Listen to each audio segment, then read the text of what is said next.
Stop fighting yourself. You're fighting what you really want, the direction of your river, which is already there for you. It's already complete. It's already found its path to the ocean. You need not worry about a thing. It's set up so beautifully in the way that you do not have to worry about a thing. You do not have to concern yourself with anything. All you have to stop doing is holding on to the boulders on the side of the river while this water of your soul is pushing you forward. That's what you feel as procrastination, as distraction, as out of alignment, being out of integrity with your true purpose here on earth. Suffering, struggle, challenge, and then you're holding on to that rock. All you have to do is let go.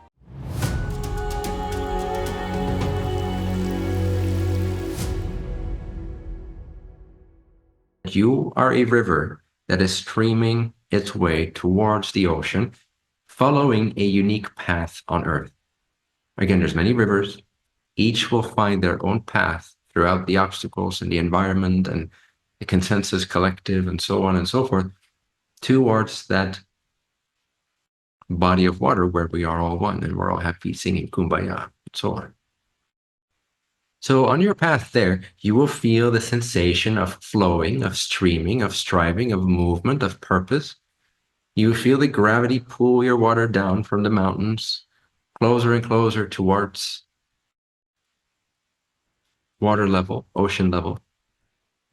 And you cannot stop. Gravity cannot stop pulling at water until it reaches the ocean.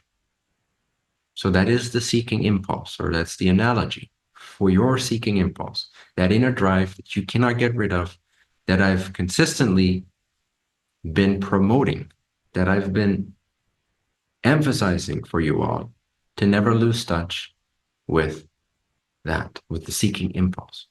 It's your golden lifeline to God. Now, the way that that pulls at you, tugs at you, calls you forth, is unique to you. If you were not unique of an expression in that way, then you wouldn't exist because you'd have no purpose. And the Creator does not create sparks without purpose. Hence, you have a purpose. You have a destiny. This river has a certain path, a certain trajectory, a certain objective even, a certain mission, a certain way in which it uniquely gets pulled towards union with God. And it's on your way to God realization that it matters. It can have make a major difference on your life, your state of being, your state of fulfillment. To know what that calling is, or more importantly, to be in tune with it, whether you understand it or not. So far, nothing new. However, the angle that I invite you to take on, the attitude I invite you to take on here is that, even though this is not absolutely true, but as a theory, as an angle, it will work wonders for your life right now. So that's more important. So the following is not absolutely true. However, take it on as if it is absolutely true, and you shall gain the benefits of that. And that is that you only have one stream. Your life path is one single stream. It's not two, it's not three, it's not doubtful, it's not split up into multiple streams. Your life's calling, your destiny, that inner feeling of purpose, of drive, of striving, of natural seeking is yours, and that alone is your path. So that which you feel instinctively in your gut or in your heart or in your mind, wherever you might feel it, but that unique to you sense of, I am here for a reason. I want to move forward. I want to accomplish something. I want to realize something. That's striving, that purpose feeling. contains your blueprint. Or you could say it's a feeling of your blueprint. So it's a sensation, it's an expression.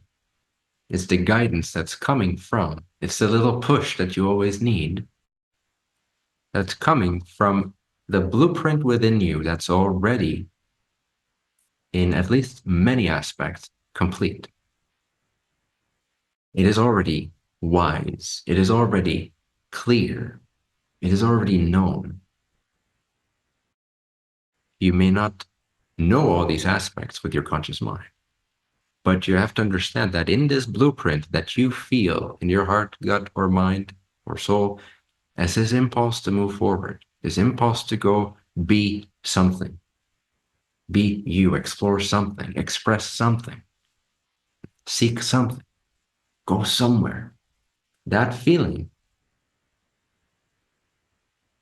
that deep intuitive instinctive sense that you cannot shake, that makes you feel like you're almost always procrastinating when you don't act on it. It's that constant feeling of I'm not good enough, I'm not doing enough, I'm not doing what I should be doing. I'm avoiding myself, I'm distracting myself, I'm entertaining myself, but I feel kind of guilty in the background for this unfulfilled potential. You recognize that feeling as this sort of subtle, constant nagging in the background. And the only moments it's not there, as you may have noticed, is when you are fucking alive and you are expressing yourself in the truest way possible, and you're taking the most courageous step you can possibly think of in that moment. And usually we call this discipline. So we're also going to reframe discipline a little bit. But let's say courage.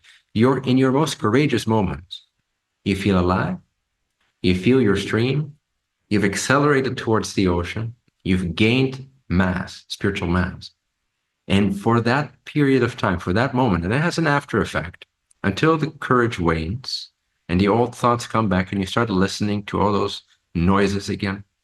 But when you have a moment of clarity, which usually results from courage, from no bullshit attitude towards yourself, from perceived discipline, from going for it, from doing it, from having faith, trusting, moving forward, saying yes to this inner impulse without inhibition.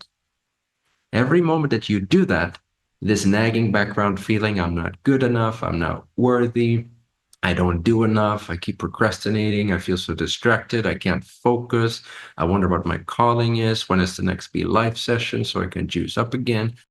All these, that nagging background feeling is always there, except when you're acting on your calling. So if we use the visual of your single life stream towards the ocean, which defines your destiny, and is already inborn in you, it is already your blueprint, you cannot change this. This is the theory that's not absolutely true part. A little bit more on that in a minute. So it's not absolutely true, but for this intent and this purpose, I encourage you to take on the view, the perspective that it is true. The perspective that your destiny is already completely set. Just imagine that for a moment. Your stream, your river is already completely set,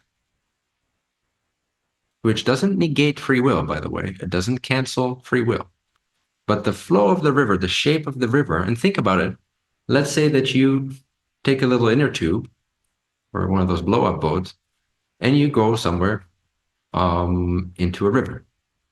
You are at some point in that river between the glacier ice of the incarnation and the ocean of God. You're on that river somewhere along that river's unique path to the ocean. But as we speak already, although you might be consciously, let's say, 10 kilometers downstream from the glacier ice and 100 kilometers away from the ocean, that same river, which is you, that same river already has its shape figured out all the way to the ocean. You're just not there yet. But it is a single stream, you see.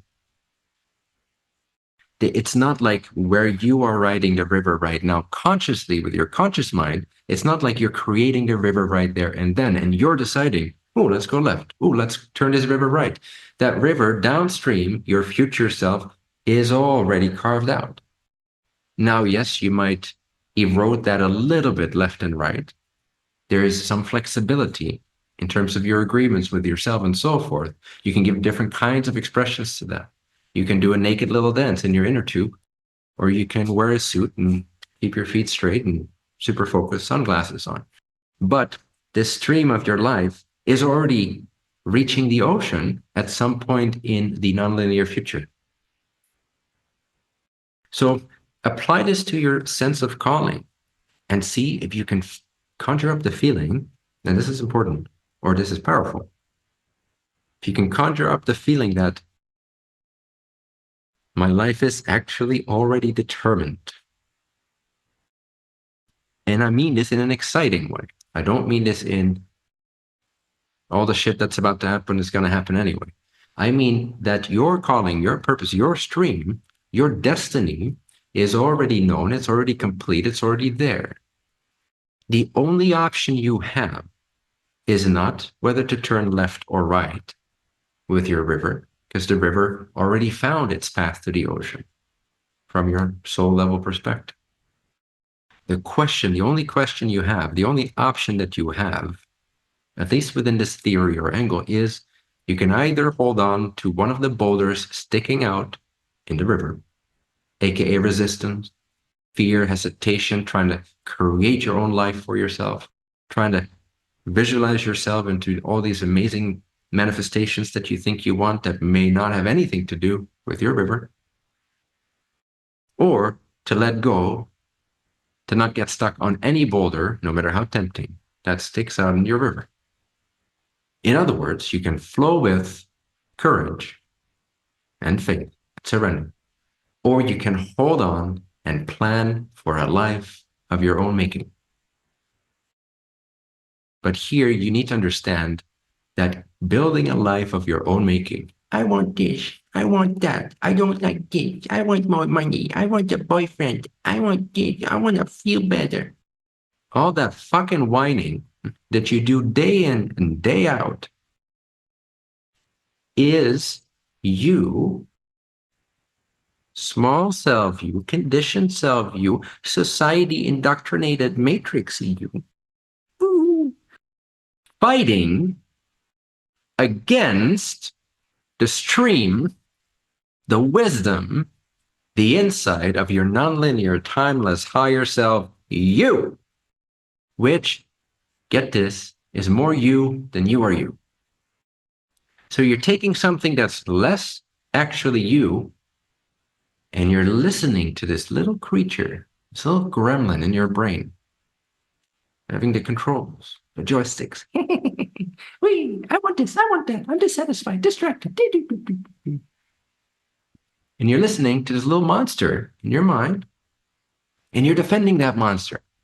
You say, don't you dare offend that monster. Don't you dare challenge what I'm thinking, what I'm doing, what I want, what my agendas are. I am pure and untouchable. I'm the best thing to have ever happened to this planet. And this is exactly how I want it. And I'm going to visualize it into existence. And I'll prove you wrong. This little gremlin that you think is you sometimes is less you than the one that hears my voice right now from the level of your soul. That clearly decided to tune into this session because it's wise. And it knows where to find the wisdom that you need. And here is the wisdom that you need. Stop fighting yourself. You're fighting what you really want, the direction of your river, which is already there for you. It's already complete. It's already found its path to the ocean. You need not worry about a thing. It's set up so beautifully in the way that you do not have to worry about a thing. You do not have to concern yourself with anything. All you have to stop doing is holding on to the boulders on the side of the river while this water of your soul is pushing you forward. That's what you feel as procrastination, as distraction, as out of alignment, being out of integrity with your true purpose here on earth. Suffering, struggle, challenge, and then you're holding on to that rock, and all this water, this blessed water of your soul is pouring down your throat because you just won't let go. You're drowning in your own fucking bliss, and it feels horrible because you're resisting it. And now from this resistant state, you're going to pray to the Lord. Oh, please, God, help me, save me, give me what I want. I feel this way because I don't have this, I don't have the boyfriend, I don't have the car, I don't have the finances, I don't have it. My neighbor said, I'm an asshole. Please, God, make him see the light, make him see that I'm a good person. So all you have to do is fucking let go. Take a deep breath. And for 2 to 5 seconds, you give up everything you think you know, which is very, very little. And what little you do know is absolutely, insert a nasty word here, let go. Stop fighting yourself, you see. When you think you want something and you're going to try to manifest it, you're going to try to create it, you're going to try to manipulate your way into that thing, even if you're using spiritual means to do it, manifestation techniques and so on, prayer, meditation, visualization, all these beautiful things, which do have an effect, they do have a power. But when you're doing that from the state of holding on to a rock and not understanding that your purpose is already guiding you, the only thing you're missing is faith.